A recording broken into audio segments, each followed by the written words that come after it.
Nested या nesting word का मतलब ही है जो एक के अंदर एक, तो इसे ही हम कहते हैं नेस्टेड इफ स्टेटमेंट। इसको हम फ्लो डायग्राम से समझते हैं। माना आपका प्रोग्राम चला आ रहा है, अचानक से आपको एक कंडीशन आपके प्रोग्राम में जनरेट हुई। अब ये कंडीशन 1 मान लिया इसको, ये कंडीशन 1 ट्रू होगी या फॉल्स होगी। माना कंडीशन आपकी फॉल्स है, उस केस में स्टेटमेंट 3 एग्जीक्यूट हो गया।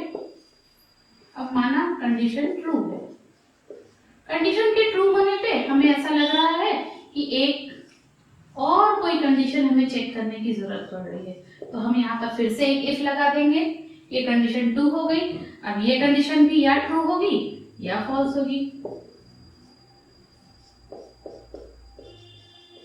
ट्रू होती है तो फॉल्स होती है तो स्टेटमेंट 2 एग्जीक्यूट हो जाएगा, फॉल्स होती है ट्रू होती है तो स्टेटमेंट 1 एग्जीक्यूट होगा, या स्टेटमेंट 3 एग्जीक्यूट होगा, या 2 होगा या 1 होगा। तीनों के केस में जो भी एग्जीक्यूट होता है, फिर फाइनली आप प्रोग्राम के आगे के भाग में चले जाएंगे। उस केस में आपका स्टेटमेंट x एग्जीक्यूट होगा। वर्क कैसे करेगा? माना कंडीशन 1 है जो कि फॉल्स है, उस केस में आप इस पूरे पोर्शन में नहीं जाएंगे, आप यहां आ जाएंगे और स्टेटमेंट 3 एग्जीक्यूट हो जाएगा और फिर आप प्रोग्राम के आगे के भाग में चले जाएंगे। अब हो सकता है कंडीशन 1 ट्रू हो जाए। जैसे ही कंडीशन 1 ट्रू हुई तो आप जैसे ही अंदर आए आपको फिर से एक इफ स्टेटमेंट मिल गया। अब ये स्टेटमेंट जो है या ट्रू होगा या फॉल्स होगा। इसके फॉल्स होने पे स्टेटमेंट 2 एग्जीक्यूट हो गया और आप प्रोग्राम के आगे के भाग में चले गए, और इसके ट्रू होने पर स्टेटमेंट 1 एग्जीक्यूट हो गया और आप प्रोग्राम के आगे के भाग में चले गए। एट अ टाइम या स्टेटमेंट 1 या स्टेटमेंट 2 या स्टेटमेंट 3 ही एग्जीक्यूट होगा। क्यों? क्योंकि कंडीशन 1 या ट्रू होगी या फॉल्स होगी। फॉल्स हुई तो ये हो गया, ये पूरा स्किप हो गया। ट्रू हुई तो अंदर आए तो ये स्किप हो गया। अब सेकंड कंडीशन है, ये भी ट्रू होगा या फॉल्स होगा। ट्रू होने पे ये एग्जीक्यूट हुआ, ये पूरा स्किप हो गया। फॉल्स होने पे ये एग्जीक्यूट हुआ, ये पूरा स्किप हो गया। तो इस प्रकार से ऐसे सिचुएशन को डील करने के लिए हम नेस्टेड इफ स्टेटमेंट का यूज करते हैं। और ये जो मैंने फ्लो डायग्राम बनाया है, ये हर क्वेश्चन में ऐसा हो कोई जरूरी नहीं है, डिपेंड करता है क्वेश्चन के रिक्वायरमेंट पे कि कब कहां पर हमें एक इफ के अंदर एक और इफ को चेक करने की जरूरत पड़ रही है। कभी हो सकता है फॉल्स पार्ट में करना पड़े, कभी हो सकता है ट्रू पार्ट में करना पड़े। तो ये जो कहलाता है ये नेस्टेड इफ स्टेटमेंट कहलाता है। इसको सी में यूज करने के लिए जो इसका सिंटेक्स है वो हम देखते हैं। सिंटेक्स किस प्रकार से है।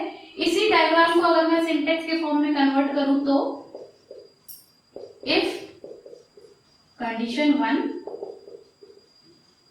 अब कंडीशन 1 ट्रू होगी या फॉल्स होगी। ट्रू होने पे एक और कंडीशन है तो हमने यहां लग दिया इफ कंडीशन 2। अब ये कंडीशन 2 भी ट्रू होगी या फॉल्स होगी, तो ट्रू होने पर हमने लिख दिया स्टेटमेंट 1। फिर से ये स्टेटमेंट सिंगल स्टेटमेंट भी हो सकता है, मोर देन 1 स्टेटमेंट भी हो सकता है। इसका हमने एल्स पार्ट लिखा स्टेटमेंट 2। ये इसका हो गया, ये इसका हो गया। अब इसको भी हमको क्लोज करना है, ये हमारा इसका हो गया। If condition 1 is true then check this condition, and if condition 1 is false then इस कंडीशन 1 का एल्स पार्ट। तो उसके लिए आपने लिखा एल्स, कर्ली ब्रैकेट ओपन किया, यहां हो गया आपका स्टेटमेंट 3, ये इसका क्लोज हो गया। और जो भी होगा उसके बाद फाइनली आएगा आपका स्टेटमेंट x। इसको हम समझने के लिए एक एग्जांपल कंसीडर करते हैं। माना जनरली हम जैसे ऑफिस वगैरह में जाते हैं तो हमको बोनस मिलता है। अब बोनस पे डिपेंड करता है कि कितना आपका बेसिक है, उस पे बोनस मिलेगा। तो किसी एक कंपनी ने अपनी कुछ कंडीशंस, टर्म्स एंड कंडीशन रखी बोनस देने की कि 2% बोनस टू एवरीवन, 2% बोनस वो सबको देगा। पहला कंडीशन था उसका। दूसरा था कि 3% बोनस दूंगा if employee is female, female को प्राथमिकता मिल रही है यहाँ, and basic is less than 5000 और 5% बोनस रखा if employee is female and balance या बेसिक इज ग्रेटर देन 5000।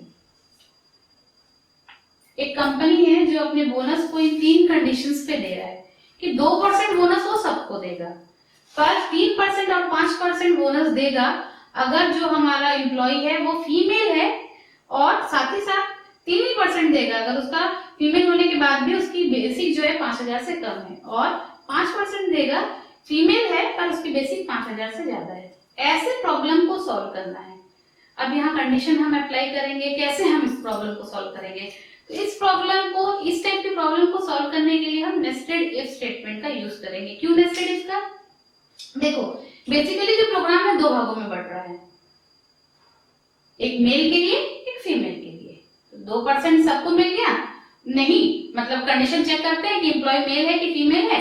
अगर मेल होता है तो 2% बोनस दे देंगे, और अगर फीमेल होता है तो भी तो यहाँ पर 2 कंडीशन हो रहा है। तो एक मतलब फीमेल होने के बाद भी हमें कंडीशन चेक करना पड़ रहा है कि उसकी बेसिक 5000 से ज्यादा है कि 5000 से कम है। तो एक इफ के अंदर एक और इफ का प्रयोग, इसको हम सॉल्व करेंगे नेस्टेड इफ स्टेटमेंट से। इसके लिए हम क्या करेंगे?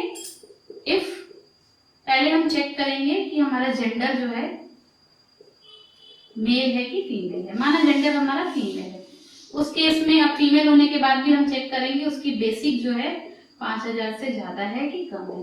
अगर 5000 से ज्यादा है तो उसको कितना बोनस मिल जाएगा? हमको 5% बोनस मिल रहा है। तो जो हमारा बेसिक है उसका 5% पॉइंट, जो भी 5% होगा वो मिलेगा।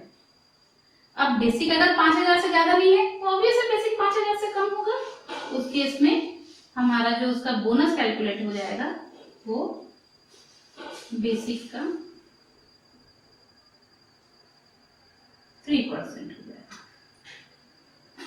ये हो गया आपका सेकेंड। फर्स्ट इफ के अंदर आए तो ये हो गया सेकेंड इफ। सेकेंड इफ का ये हो गया आपका ट्रू पार्ट, और ये हो गया सेकेंड इफ का फॉल्स पार्ट। अब ये ओवरऑल हो गया हमारा फर्स्ट इफ का ट्रू पार्ट। अगर जेंडर जो है फीमेल नहीं है, मतलब एम्प्लॉय हमारा फीमेल नहीं है, तो ऑब्वियस है वो क्या होगा? मेल होगा। उस केस में हम एल्स लिखकर यहाँ पर बोनस, और मेल होने पर तो एवरीवन ही है हमारा कि बोनस जो है हमारा बेसिक का 2% है, ये सबको मिल जाएगा। ये जो हो गया हमारा फर्स्ट इफ का फॉल्स पार्ट हो गया। तो एट अ टाइम या ये वाला पार्ट या ये वाला पार्ट एग्जीक्यूट होगा। ये हो गया तो खत्म हो गई, ये वाला एग्जीक्यूट नहीं हुआ। और अगर ये वाला पार्ट ट्रू हुआ तो ये वाला पार्ट एग्जीक्यूट नहीं होगा। उस केस में आप जैसे ही अंदर आओगे एक और कंडीशन चेक हो रही है। अब ये कंडीशन भी या ट्रू होगी या फॉल्स होगी। ट्रू होने पर ये पार्ट एग्जीक्यूट होगा, फॉल्स होने पर ये पार्ट एग्जीक्यूट होगा। ऐसे प्रॉब्लम को सॉल्व करने के लिए हम नेस्टेड इफ स्टेटमेंट का यूज करते हैं।